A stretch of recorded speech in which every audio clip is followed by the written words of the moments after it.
하겠습니다. 오늘은 창세기 27장 지난주에 이어서 13절부터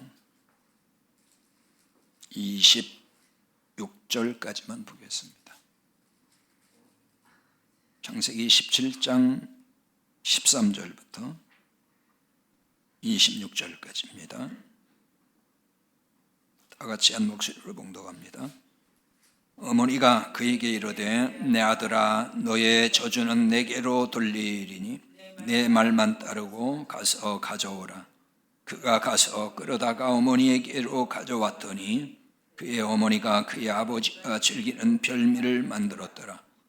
리브가가 집안 자기에게 있는 그의 맏아들 에서의 좋은 의복을 가져다가 그의 작은 아들 야곱에게 입히고 또 염소 새끼의 가죽을 그의 손과 목에 매끈매끈한 곳에 입히고 자기가 만든 별미와 떡을 자기 아들 야곱의 손에 주니 야곱이 아버지에게 나아가서 내 아버지라고 부르니 이르되 내가 여기 있노라.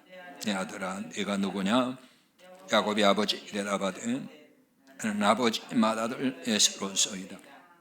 아버지께서 내가 명하신 대로 내가 여사오니 원하건대 일어나 앉아서 내가 사냥한 고기를 잡수시고 아버지 마음껏 내게 축복하소서. 이삭이 그의 아들에게 이르되 내 아들아 네가 어떻게 이같이 그가 이르되 아버지 하나님 여호와께서 나로 순조롭게 만나게 하셨음이니이다.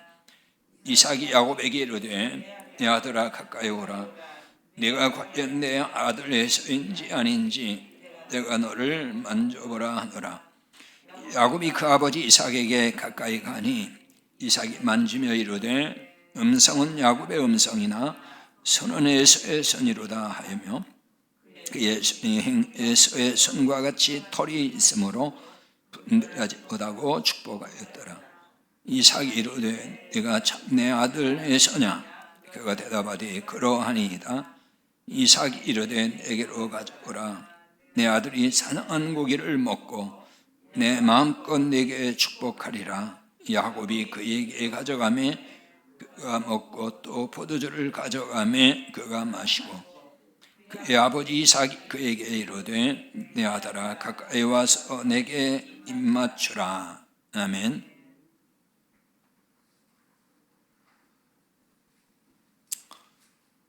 지난주에 말씀을 드렸듯이 창세기 27장의 이야기는 구원의 복음을 계시하고 있다고 했죠. 27장만 그런 건 아니고 모든 성경이 다 구원의 복음이고 구원의 진리를 계시하고 있는 것입니다.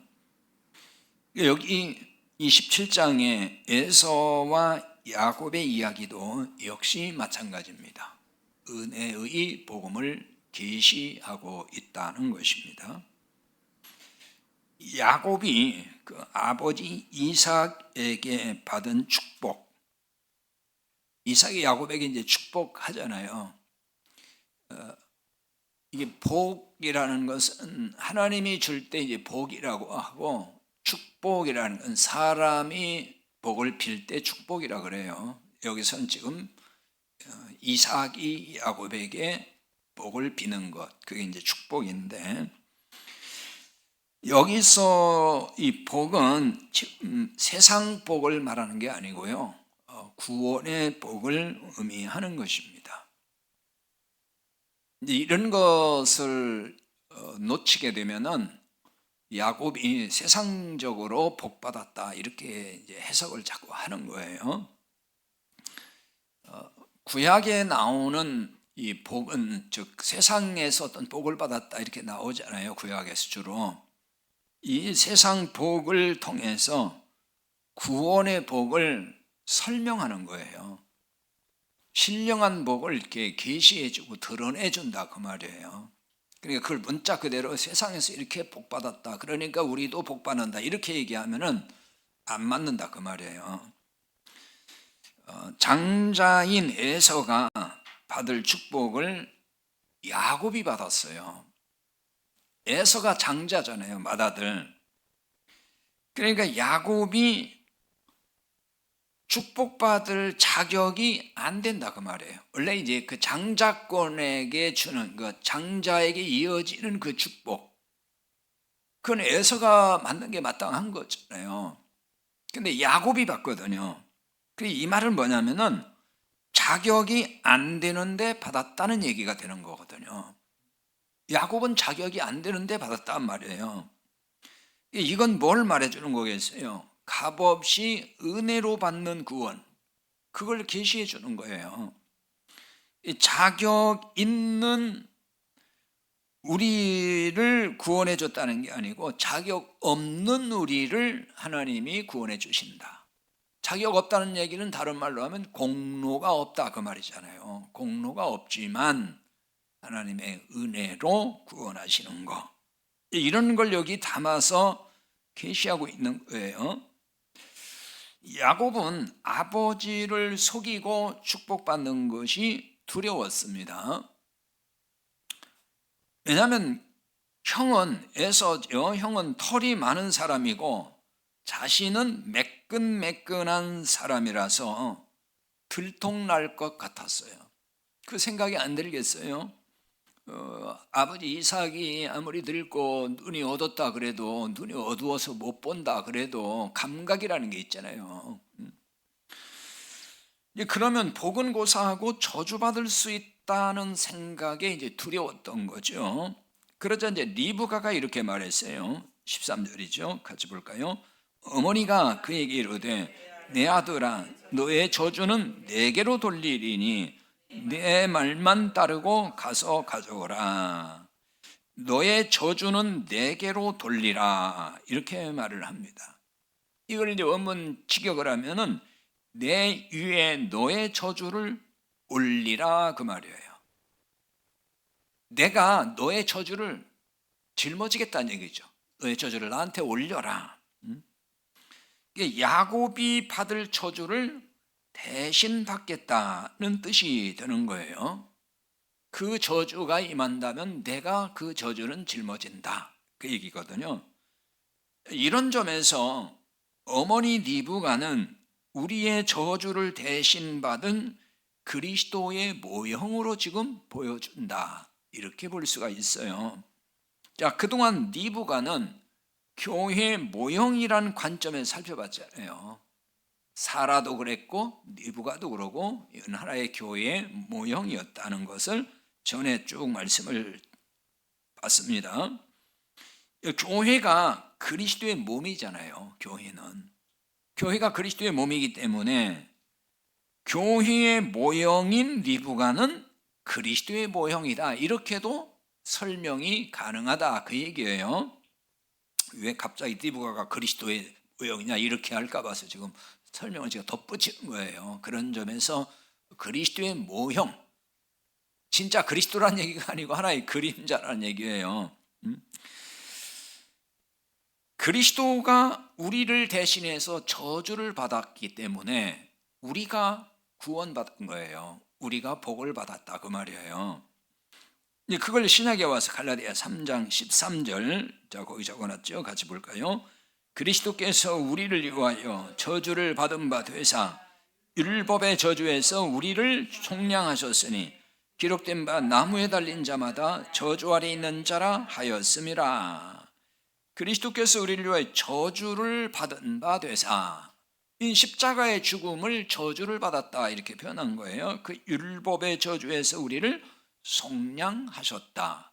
율법의 저주에서 우리를 구원하셨다. 그 말이 속량이라는 말로 썼어요. 그 다음에 갈라디아 4장 4절에서 5절도 볼까요? 때가 참에 하나님이 그 아들을 보내사 여자에게서 나게 하시고 율법 아래에 나게 하신 것은 율법 아래에 있는 자들을 속량하시고 우리로 아들의 명분을 얻게 하려 하심이라.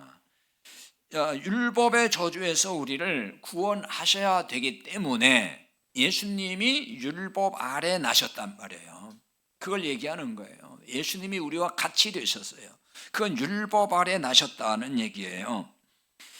그래서 율법 아래 있는 자들을 속량하시고, 이게 율법 아래 있는 자들이 누구예요? 우리들이잖아요. 하나님을 떠나 사는 모든 인간은 다 율법 아래 있는 거예요.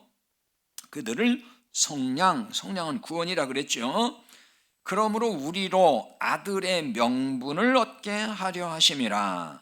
여기 아들의 명분을 얻게 한다, 이 말은 원문의 뜻이 뭐냐면 양자 삼았다, 그 뜻이에요. 휴오데시아 그러거든요. 양자 삼았다. 그걸 우리말로 지금 아들의 명분을 얻게 이렇게 번역을 해놓은 거예요. 양자는 뭔지 아시죠? 원래는 자식이 아닌데 자식으로 데리고 와서 법적으로 자식 만드는 거, 그게 양자잖아요. 우리가 그런 존재라는 거예요. 그러니까 예수님은 하나님의 친아들이에요. 우리는 원래 친아들이 아닌 거예요. 양자 삼았다는 얘기예요. 그래서 여기 아들의 명분을 얻겠다, 이런 표현을 쓰는 겁니다. 우리를 율법의 저주에서 구원하시기 위해서, 자, 예수님이 어디에 나셨어요? 율법 아래 태어나셨어요. 그리고 십자가에서 율법의 저주를 받고 죽었습니다. 그러므로 구원받은 우리는 저주로부터 해방이 된 거예요. 저주에서. 그러니까 아들의 명분을 얻었다는 게 바로 그 뜻인 거예요. 왜냐하면 이제 법적으로 하나님의 아들이 됐어요. 그러면 하나님이 당신의 아들을 저주하겠어요, 안 하겠어요? 저주 안 하죠. 여러분 자식 저주해요? 안 하잖아요. 자식이 좀 말 안 듣는다고 저주하는 부모가 어디 있냐고요. 물론 성질 나면 욕도 하겠죠. 그러나 그거는 저주가 아니라 그냥 성질 나니까 하는 말이지, 자식이 저주받는 걸 누가 좋아하겠어요? 어느 부모가. 그러니까 하나님은 이제 하나님의 아들, 자, 하나님의 자녀를 보통 아들이라고 한다고 그랬어요. 딸이 아니고. 왜 그러겠죠? 하나님의 생명을 가졌다는 뜻에서. 아들이 생명이 있잖아요. 남자가 생명이 있잖아요. 그 얘기를 하는 거예요. 그래서 아들 그러는 거예요. 하나님의 아들이라. 그러니까 이거는 어떤 육신의 어떤 성별을 가지고 자꾸 얘기하는 게 아니고 하나님의 생명을 얻은 자, 즉 생명이 있는 자라는 의미에서 하나님의 아들이 됐다. 이게 구원받은 사람이라고 그렇게 말을 하는 겁니다. 아들을. 이 하나님의 아들이기 때문에 하나님은 절대로 이제 하나님의 아들을 저주하거나 하나님이 버리거나 그러지 않는단 말이에요. 그러니까 하나님도 저주하지 않는 하나님의 아들인데 목사가 저주하면 되는 거예요? 그 말이 안 되는 거예요. 근데 왜 가끔 보면 그 어떤 목사들이 그 저주하잖아요, 신자들을. 어? 자기 말 안 듣는다고. 아니, 자기 말 안 듣는다고 저주하면 되냐고요. 자, 리브가가 야곱을 위해서 그 다음에 이제 한 일이 있죠. 뭘 했냐면은 15절입니다. 자, 같이 볼까요? 리브가가 집안 자기에게 있는 그의 맏아들 에서의 좋은 의복을 가져다가 그의 작은 아들 야곱에게 입히고, 리브가가 지금 그 집안에 있는 에서의 옷, 그 중에서 좋은 옷을 가져다가 지금 작은 아들 야곱에게 입혔어요. 지금 에서를 만드는 거예요. 그러니까 야곱을 에서로 둔갑시키기 위해서 옷을 다 갖다가 입혔다는 거예요. 여기 좋다, 좋은 옷이라 했는데 이 말은 귀한 그런 뜻이에요. 기뻐하는 옷. 그래서 아름다운, 이 말에서 나온 말인데 아무튼 그 옷을 가져다가 야곱에게 입혔고, 야곱은 그러니까 아버지 이삭에게 나갈 때 자기가 평소에 입던 옷을 입고 간 게 아니고 에서의 의복을 입고, 즉 장자의 옷, 형의 옷을 입고 아버지에게 갔다는 얘기죠. 그러면 이건 지금 뭘 계시해 주는 걸까요? 왜 이런 걸 다 써놨을까요? 이렇게 성경에. 그러니까 물론 이제 어떤 스토리의 문학적 기법으로 보면은 그 스토리의 그 흥미를 위해서 이렇게 이런 표현들을 썼다고도 할 수 있겠지만은 여기에도 다 하나님이 뭔가를 이렇게 계시해 주고 있는 거예요. 담아둔 그 하나님의 말씀이다. 계시를 담아뒀다, 복음을 담았다는 거예요. 자, 이 부분을 우리가 좀 살펴보기 위해서는 에서가 장자였잖아요. 그 장자였다는 점을 통해서 이 문제를 살펴볼 수가 있어요. 근데 에서를 여기 뭐라겠죠? 맏아들이라고 했어요. 맏아들. 근데 여기서 원래 이제 맏아들은 처음 태어난 아들이 맏아들이에요. 그럼 이제 처음 태어났다고 할 때에 그 단어가 또 있어요, 원래. 그런데 여기서는 표현을 그냥 맏아들이라고 했는데, 이 맏이라고 할 때 여기서 아들 말고 앞에 맏이라고 있는 이 말은 시브르의 가돌이라는 말이거든요. 이 말은 무슨 처음 태어난 그런 뜻이 아니고, 이 말은 크다 그런 뜻이에요. 위대하다, 엄청나게 큰, 사람이 이게 상상할 수 없이 크다, 위대한 그런 뜻이거든요. 그러니까 이 말은 여기서 맏아들은 그냥 처음 태어난 아들, 단순히 그 말이 아니고 위대한 아들, 큰 아들, 그런 말이 되는 거예요. 그럼 이렇게 보면은 위대한 아들, 정말 상상할 수 없이 큰 아들은 하나님의 아들 예수 그리스도밖에 없어요. 그러니까 여기서는 하나님의 아들 그리스도를 모형으로 계시하고 있다는 얘기가 되는 거예요. 그렇지 않으면 그냥 처음 태어났다고 하는 그 단어를 써도 되는데 왜 굳이 맏큰이라는 말을 썼어요? 근데 이제 번역을 우리말로 그냥 맏아들 했지만은 사실은 큰 아들, 위대한 그런 말이에요. 그러니까 예수님은 하나님의 위대한 아들이요, 그래서 맏아들이다, 이런 얘기예요. 로마서 8장 29절을 볼까요? 거기에 이제 맏아들이 나옵니다. 읽어보겠습니다. 하나님이 미리 아신 자들을 또한 그 아들의 형상을 본받게 하기 위하여 미리 정하셨으니 이는 그로 많은 형제 중에서 맏아들이 되게 하려 하심이니라. 여기서도 맏아들이 나왔는데 좀 어떤 의미로 지금 쓰고 있냐면은, 그로 많은 형제 중에서, 여기 그로 많은 형제라는 말은 구원받은 우리들을 말하는 거예요. 자, 우리들은 다 주 안에서 형제가 되는데 그 형제 중에서 예수님을 맏아들이 되게 하셨다는 거예요. 하나님이 그렇게 하셨다, 맏아들. 근데 여기서 맏아들은 앞에서 히브리에서 아까 나왔던 그 크다는 의미보다는 그냥 처음 태어난 아들이라는 의미로 지금 쓰고 있어요. 여기서는 너무나 이건 당연하니까, 하나님의 큰 아들이라는 것이 당연하기 때문에 여기서는 그냥 맏아들이 되게 하려 하심이라 이렇게 쓴 거예요. 그래서 형제 중에서, 형제들은 이제 구원받은 성도 우리들이라고 그랬죠. 그러니까 이것은 양자된 아들들, 아까 설명드렸죠. 그 다음에 히브리서 1장 6절에도 맏아들이 나와요. 자, 거기도 볼까요? 또 그가 맏아들을 이끌어 세상에 다시 들어오게 하실 때에 하나님의 모든 천사들은 그에게 경배할지어다 말씀하시며, 여기서도 맏아들을 이끌어 세상에 다시 들어오게 하실 때, 여기 맏아들도 예수님을 지금 투하는 말이에요. 예수님을 세상에 다시 들어오게 하실 때라고 했어요.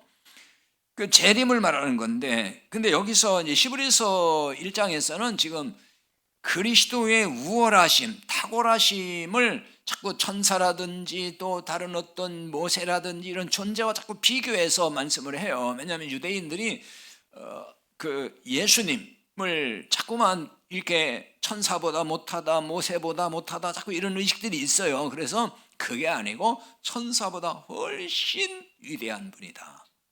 그래서 여기 예수님이 이제 다시 오면은 천사들이 그에게 경배한다, 이 얘기가 그 얘기를 하는 거예요. 그리스도가 그렇게 위대한 분이다. 근데 맏아들이라고 표현했다, 그 말이에요. 지금 그거 살펴보는 거예요. 그러므로 지금 왜 이런 말씀을 제가 자꾸만 찾아보고 설명을 드리냐면은, 에서가 이제 장자잖아요.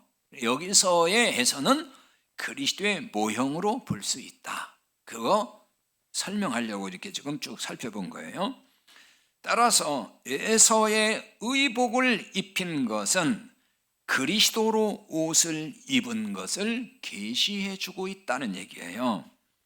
그러니까 그리스도로 옷을 입은 것을 구원이라고 하는 거거든요. 구원받는다. 자, 그래서 이제 신약에 그렇게 나와요. 갈라디아 3장 27절 보겠습니다. 누구든지 그리스도와 합하기 위하여 세례를 받은 자는 그리스도로 옷 입었느니라. 바로 이 말이에요. 누구든지 그리스도와 합하기 위하여. 여기 합하기 위하여 지난번에 설명 한번 드린 것 같은데요. 이 말은 안으로 그 말이에요. 그리스도 안에 들어가는 걸 말해요. 에이스, 전치사 에이스라는 말을 쓰고 있거든요. 헬라어에. 그러니까 그리스도 안으로 들어가는 거. 그러니까 그리스도 안에 들어가는 거니까 그리스도와 내가 합하는 거잖아요. 그래서 번역을 이렇게 해놓은 거예요. 연합하는 거.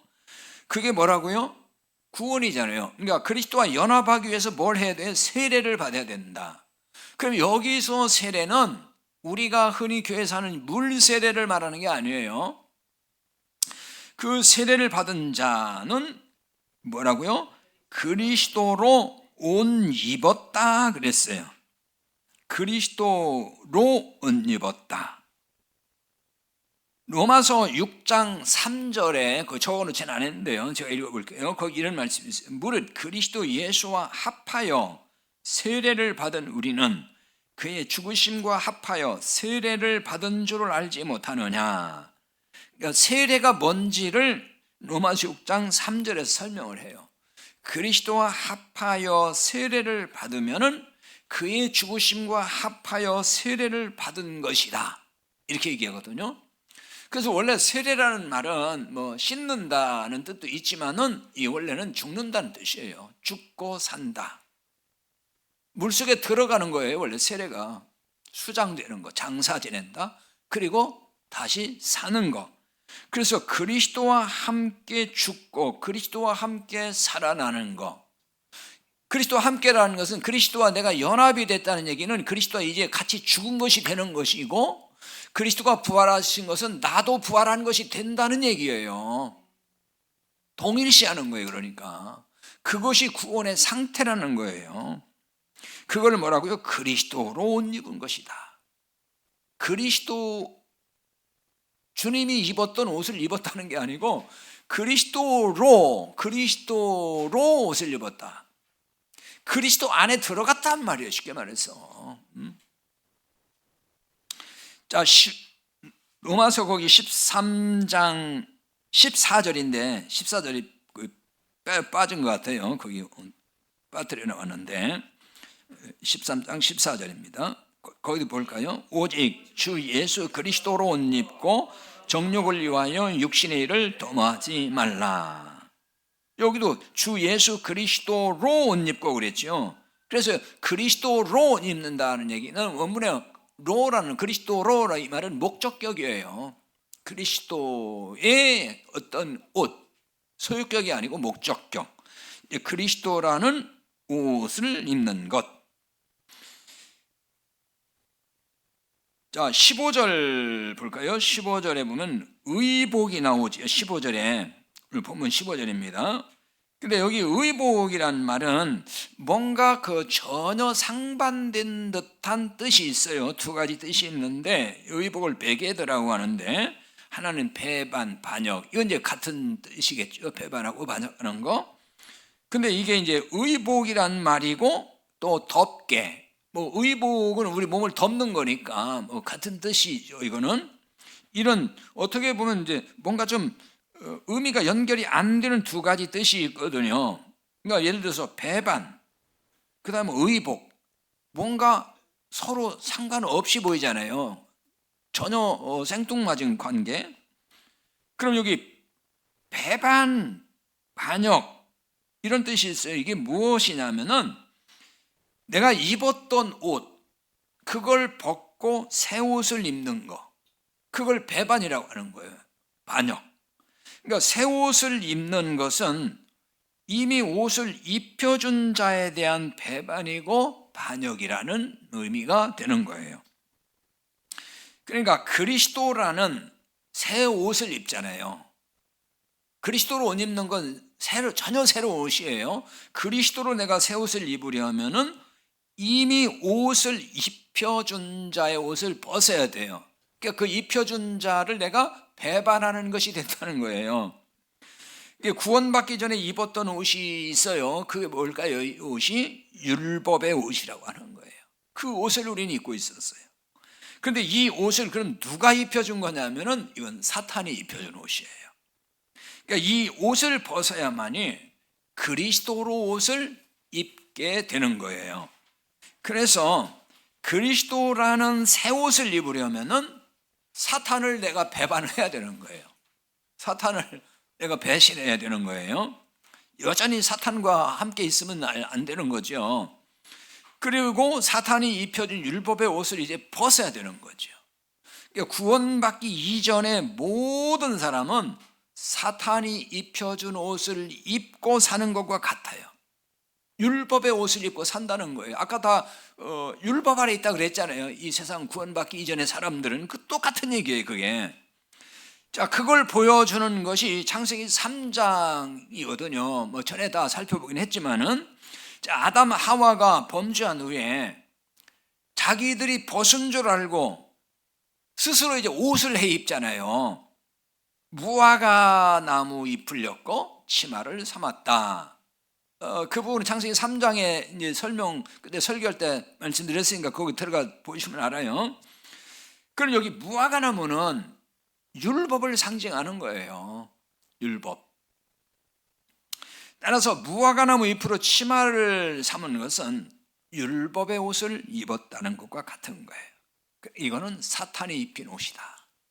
왜 사단이 지금 이렇게 범죄하게 만들었잖아요. 미혹해서. 그래서 결국은 이 옷을 입힌 거예요. 사실은 하나님의 은혜의 옷을 입고 살았는데 사탄이 입힌 옷, 율법의 옷으로 갈아입어 보는 거죠. 자, 하나님은 아담과 하와에게 이제 다시 가죽옷을 지어 입히셔요. 창세기 3장 21절인데 거기에 보면은 여호와 하나님이 아담과 그의 아내를 위하여 가죽옷을 지어 입히시니라. 자, 가죽옷이라는 얘기는, 가죽옷은 어디서 나오겠어요? 짐승에게서 나오는 거죠. 가죽은. 그러니까 짐승이 피 흘려 죽었다는 것이 전제가 되는 거예요. 그러니까 구약에서 짐승의 피 흘림은 그리스도의 십자가의 죽음을 항상 계시해 주고 있다 그랬죠. 그거를 전제해 주는 거예요. 피 흘려 죽은 거, 짐승이. 이런 점에서 하나님이 가죽옷을 입혔다는 얘기는 그것이 은혜의 옷이고 복음의 옷이 되는 거예요. 로마서 13장 12절, 거기 성경 구절은 적어놓지는 않았는데요. 거기 이렇게 되어 있어요. 밤이 깊고 낮이 가까웠으니 그러므로 우리가 다 어둠의 일을 벗고 빛의 갑옷을 입자. 그래요. 빛의 갑옷을 입자. 이 빛은 복음이잖아요. 그 갑옷을 입자. 복음의 갑옷, 복음의 가죽옷, 그렇게 이해해도 됩니다. 그것을 우리가 입어야 된다. 리브가가 야곱에게 바로 이 같은 가죽옷을 입혔다고 하는 거예요. 16절입니다. 또 염소 새끼의 가죽을 그의 손과 목의 매끈매끈한 곳에 입히고. 자, 여기 염소 새끼의 가죽. 자, 염소 새끼가 이제 죽은 거겠죠. 그 가죽을 그의 손, 야곱의 손과 야곱의 목, 매끈매끈한 그 목에 입혔다고 했습니다. 여기 손을 이제 그 히브리어 야드라 그러는데, 이건 어떤 걸 상징하냐면 어떤 그 권능, 힘, 또는 어떤 활동, 행동, 이런 걸 의미할 때에 손이라는 걸 비유적으로 쓸 때가 많아요. 이제 예를 들면 거기 시편 95편 5절을 적어놨는데 거기 이렇게 돼 있죠. 바다도 그의 것이라 그가 만드셨고 육지도 그의 손이 지으셨도다. 그의 손은 이제 하나님의 손이에요. 그러니까 하나님의 권능, 하나님의 행하심, 능력, 이거를 그 힘으로 바다도 지으셨고 이렇게 나오는 거예요. 다 그의 것이다. 그러니까 손으로 권능을 비유한 거죠. 행하신 거를 손으로 비유한 거잖아요. 그래서 이거는 행함, 권능을 상징한다. 손이라는 것은 그래서 이런 점에서 야곱에서는 야곱 자신의 힘으로 사는 것을 상징한다는 거죠. 그 다음에 신명기 6장 8절에 같이 보겠습니다. 너는 또 그것을 네 손목에 매어 기호를 삼으며 네 미간에 붙여 표로 삼고. 여기서는 이제 손목에다가 그것은 율법을 말해요. 율법을 네 손목에 매어 그랬죠. 손목에다가 꼭 묶어라 그런 얘기예요. 연합시킨다는 뜻이거든요. 이걸 기호로 삼아라. 여기 기호라는 얘기는 표적으로 삼아라 하는 얘기가 되는데요. 자, 이 부분에 자세한 설명은 제가 하지 않겠고요. 이제 손 얘기를 지금 하려고 이 말씀 한번 살펴보는 거예요. 그러니까 여기서 손은 그것, 즉 율법을 두는 곳, 손에다가 뭐예요? 율법을 두는 것, 율법을 여기 딱 붙였다. 율법을 두는 곳으로 표현을 했어요. 이런 점에서 지금 야곱의 손은 율법의 행위를 의지하는 걸 상징한다 그 말이에요. 이 손에다가 이 손, 야곱의 손이라는 얘기, 야곱이 좀 율법을 통해서 뭔가를 하고 그 자기 힘으로 뭔가를 해보려고 하는 거. 그러니까 종합하면은 야곱의 손은 자신의 의를 상징하고 있다 그 얘기입니다. 자신의 의. 야곱의 손에 염소 가죽을 입힌 것은 야곱이 가지고 있는 그 인간의 의를 그리스도의 의로 덮는 것, 그걸 지금 말해주는 거예요. 그러니까 이건 무슨 얘기냐면 구원은 인간의 의가 아니라 그리스도의 의로만 받는다고 하는 것을 계시해 준다는 거예요. 그래서 그리스도의 의로 인간의 의가 덮어져야만 되는 거지, 내 의가 자꾸 드러나고 그리스도의 의는 없어지고 내 의가 자꾸 살아서 나를 덮어버리면은 그 사람은 구원 못 받아요. 사람의 의로는 구원 못 받는 거예요. 그리스도의 의가 내 의를 완전히 덮어서 내 의가 없어져야 되는 거예요. 안 보여야 된다는 거죠. 그래야 구원 받는 거예요. 그런 점들을 여기 다 계시하는 거예요. 자, 목이 나왔죠. 목에도 가죽 옷을 입혔어요. 그럼 목은 또 뭘 상징할까? 여러 가지 의미를 상징하는데요. 출애굽기 32장 9절 볼까요? 여호와께서 또 모세에게 이르시되 내가 이 백성을 보니 목이 뻣뻣한 백성이로다. 목이 뻣뻣하다는 말이 나오죠. 그 다음에 신명기 10장 16절 그러므로 너희는 마음에 할례를 행하고 다시는 목을 곧게 하지 말라. 목이 뻣뻣하다, 목이 곧다는 얘기는 다 같은 의미로 보시면 돼요. 그러니까 목이 뻣뻣하다고 하고 곧다는 얘기는 교만을 상징하는 거예요. 교만. 그 인간의 교만이라는 게 본질에서 보면 뭐냐면은 뭐 잘난 척하고 뭐 의시되고 그런 얘기하는 게 아니에요. 인간의 본질적 교만은 내 힘으로 의를 삼는 거예요. 그러니까 내 힘으로 내가 의롭게 되고 내 노력으로 내가 공로를 쌓아서 하나님 앞에 나아가려고 하는 거, 그런 걸 교만이라고 하는 거예요. 그게 교만이라고 하는 거예요. 그러니까 보기에는 엄청 겸손하게 보여도 교만한 사람 많은 거예요. 내 의 가지고 살려고 하는 거니까. 목에 가죽 옷을 입힌 것은 교만을 그리스도의 의로 덮는 것, 그것을 역시 계시하고 있는 겁니다. 야곱에게 입힌 가죽 옷을 통해서 그리스도의 의로만 구원받는다는 것을 역시 여기서도 계시하는 거예요. 그래서 의롭게 되는 것, 즉 구원은 율법의 행위가 아니고 그리스도를 믿음으로만 받는다는 거죠. 그래서 갈라디아 2장 16절 보겠습니다. 사람이 의롭게 되는 것은 율법의 행위로 말미암음이 아니요 오직 예수 그리스도를 믿음으로 말미암는 줄 알므로 우리도 그리스도 예수를 믿나니 이는 우리가 율법의 행위로서가 아니고 그리스도를 믿음으로써 의롭다함을 얻으려 함이라. 율법의 행위로서는 의롭다함을 얻을 육체가 없느니라. 자, 여기에 뭐 다 들어있는 거예요. 우리 의롭게 되는 건 율법의 행위로 안 된다. 율법의 행위는 자기 의의를 말하는 거예요. 자기 공로. 그걸 의롭게 되는 건 구원을 말한다 그랬어요. 죄인이 의인 되는 거니까 구원이에요.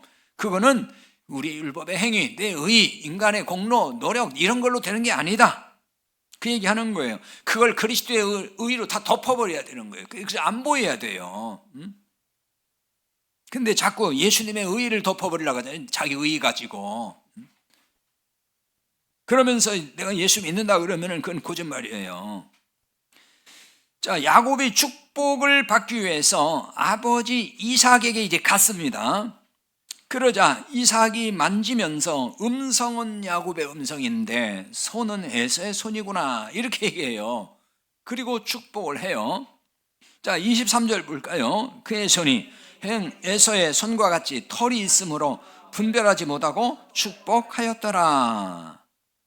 여기서 우리가 이런 생각이 들죠. 아무리 눈이 어두워도 이렇게까지 분별을 못할까?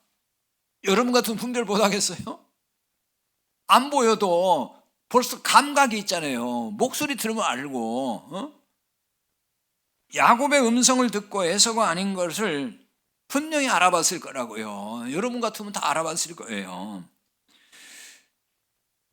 자, 그리고 야곱이 그럼 이렇게 아버지를 속여도 된다는 것일까? 지금 성경은 그런 걸 합리화시켜 주는 거예요. 속여도 되는 거야. 속여도 괜찮아. 속여도 그냥 복만 받으면 돼. 뭐 이런 얘기 하는 걸까요? 그런 얘기 하는 거 아니에요. 속이면 안 되죠. 그러니까 이 이야기는 앞에서 언급했듯이 구원의 복음을 계시하는 거라고 지금. 그런 얘기를 쭉 설명하기 위해서 이렇게 스토리를 재밌게 꾸며놨다고 보시면 돼요. 그러니까 아버지에 대한 어떤 자식의 도리라든지 인간의 윤리도덕 이런 걸 가르치기 위한 이야기가 아니에요. 아니 자식이 아버지 속이면 안 되죠 당연히. 이런 걸 보고서 뭐 속여도 뭐 복만 받으면 되는 거야. 속이고 나는 예수만 잘 믿으면 돼. 이렇게 생각하면 절대로 안 되는 거예요. 그 얘기를 하는 게 아니에요. 그러니까 구원의 복음을 담고 있는 이야기다라는 걸 항상 머리에 염두에 두고 성경을 읽어가야 되는 거예요. 윤리 도덕 이야기 아니에요. 야곱의 손에 에서의 손과 같이 털이 있었습니다. 그런데 분별하지 못하고 축복했다는 거잖아요. 근데 분별하지 못했다는 말은 진짜 알아보지 못했다는 게 아니에요. 그냥 인정했다 그 뜻이에요. 인정했다 그대로. 그러니까 에서의 손과 같이 털이 있었기 때문에 에서의 손에 털이 있듯이 야곱의 손에도 털이 있으니까 그걸 그대로 인정했다는 말이에요. 그러니까 이런 얘기인 거예요. 우리가 하나님께 인정받을 수 있는 길은 이 한 가지밖에 없다는 얘기를 하는 거예요. 그게 뭐냐면은 그리스도의 옷으로 덮인 그리스도의 의의 공로밖에 없다. 그 얘기를 해주는 거라고요 지금. 에서의 털같이 돼 있잖아요 지금. 자, 아까 그 에서의 그 털 이거 다 뭐라고 했어요? 그리스도를 지금 모형적으로 보여준다 그랬잖아요. 그러니까 그리스도의 의의 공로만 가지고 가면 하나님이 인정한다는 거예요. 인정해 준다. 야곱이 축복받은 일은 자격 없는 자가 은혜로 받는 구원을 의미한다는 거 앞에서 설명드렸습니다. 자, 야곱은 장자가 아니에요. 여기부터 자격이 없다는 얘기예요. 원래 그 족장 시대에는 이 장자가 그 족장을 이어가기 때문에 장자가 축복권을 받는 거예요. 그러니까 야곱은 원래부터 자격 안 되는 사람인데 이 복을 받았잖아요. 그게 뭐라고요? 자격 없지만 받은 것은 은혜로 받은 거. 그걸 계시해 주는 거잖아요. 그 아버지를 속이는 일도 자, 속이면 되는 거예요, 안 되는 거예요? 안 되는 거라고요. 그러니까 속이는 자라는 게 자격 없는 자라 그 말이에요. 자격 없어. 그런데 복을 받았어요. 왜? 야곱의 옷을 입고 털을 붙인 가죽옷 그걸 입고 갔기 때문에 그리스도의 의로 덧입혔으니까 그러니까 이 속이는 자였어도 복을 받았다는 얘기지 속여도 괜찮다는 얘기 아니란 말이에요. 자, 속여서라도 믿음만 있으면 복을 받는다는 얘기 아니에요. 구원받을 자격이 없는 우리가 하나님의 은혜로 구원받는다는 말씀이라 그랬어요. 그러니까 그리스도의 공로를 힘입어 구원받는다는 거예요. 구원받은 아들은 아버지와 어떤 관계일까요? 26절입니다. 그의 아버지 이삭이 그에게 이르되 내 아들아 가까이 와서 내게 입맞추라. 입맞추라 그랬어요. 입맞추다. 여기 입맞춘다는 얘기는 문자 그대로 그냥 이렇게 입맞추는 건데 이게 어떤 뜻이냐면 합친다는 뜻이죠. 합친다. 뭐 입과 입이 맞으면 합치는 거 아니에요. 그렇잖아요. 부드럽게 만진다 뭐 그런 뜻도 있어요. 그러니까 성경에 입맞추다는 말이 참 많이 나와요. 이게 이제 내용에 따라서 의미는 좀 다양하게 나타나고는 있어요. 근데 오늘 본문에서 야곱이 아버지에게 입을 맞추는 것은 아버지와 합쳤다는 걸 지금 상징적으로 보여주는 거예요. 그러니까 바꿔 말하면 이게 무슨 뜻이냐면은 아버지의 것이 이제 아들에게 넘겨졌다는 얘기예요. 합쳐서 넘겨졌다. 그러니까 구원받은 하나님의 아들이 받은 복이 바로 이것이라는 거예요. 그러니까 우리가 하나님의 아들이잖아요. 그럼 우리가 받은 복이 뭐냐? 하나님의 것이 내게로 넘어왔다는 거예요. 이제 하나님과 내가 합쳐져 가지고 하나님이 나한테 넘겨줬다는 거예요. 이걸 두고 뭐라고 하냐면 하나님의 상속자, 하나님께 상속받았다 그러는 거예요. 부모가 자식에게 상속하는 게 뭐예요? 넘겨주는 거잖아요. 재산 다. 그 얘기란 말이에요. 영적으로 이렇게 지금 얘기를 하는 거예요. 로마서 8장 17절에 말씀합니다. 볼까요? 자녀이면 또한 상속자 곧 하나님의 상속자요 그리스도와 함께한 상속자니 우리가 그와 함께 영광을 받기 위하여 고난도 함께 받아야 할 것이니라. 자녀이면은 우리가 상속자예요. 하나님의 상속자라 이렇게 말씀하잖아요. 디도서 3장 7절 우리로 그의 은혜를 힘입어 의롭다 하심을 얻어 영생의 소망을 따라 상속자가 되게 하려 하심이라. 자, 영생의 소망을 따라 상속자가 된다. 같은 얘기예요.